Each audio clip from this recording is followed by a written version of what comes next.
Hello and welcome to Hell, Michigan. In a lot of open world games, the world seems to be just the place where the story takes place. And I don't really have a problem with this. A lot of these types of games, Halo Infinite, GTA, Red Dead Redemption, these games are fantastic. But they could very much exist without their open worlds because the levels are their own things separate from an open world. Far Cry 5 is one of the rare examples where the world is the game, because it manages to reward you just for fucking off and doing whatever the hell you want. It has this really brilliant system where you just get rewarded for doing whatever the hell you want in the story with the story.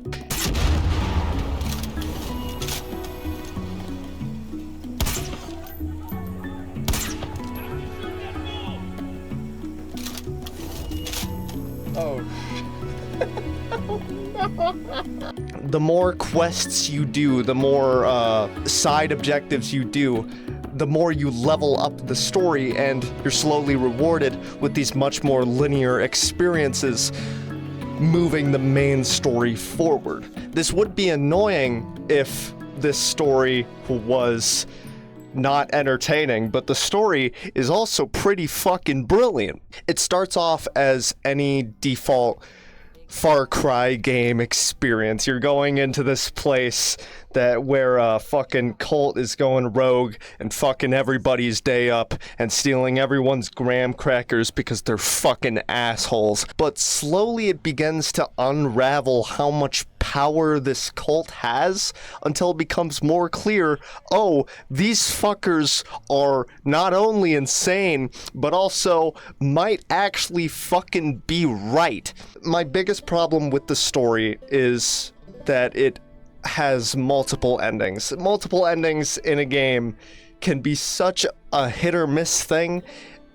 In something like Detroit Become Human, where the world is interesting and you want to explore it more, that's fucking awesome, because you're rewarded for trying out these new choices with a new view of the world. But in something like Red Dead Redemption 2, you can just fuck the story over and get a way less interesting story because you chose way more entertaining options, like just going on random killing sprees because you felt like it. Far Cry 5 also makes this mistake because it has two endings. One where you just walk away and you don't see how much gravitas or power this cult has. And the other, the Resist ending, is the only ending that this game should have. Everything leading up to this has been slowly unraveling how much power this cult has, until at the very end,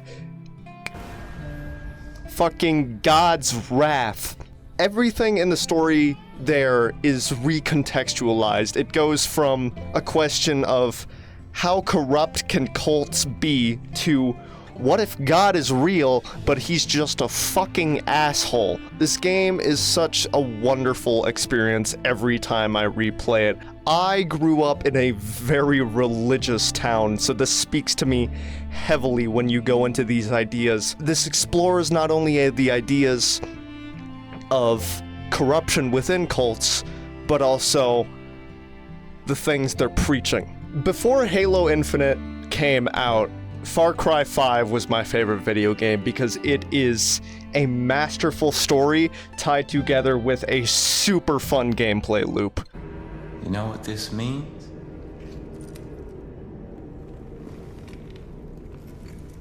It means the politicians have been silenced. It means the corporations have been erased. It means the world has been cleansed by God's righteous fire.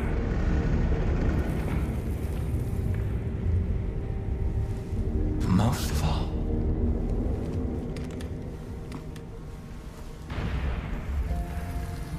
it means I was right.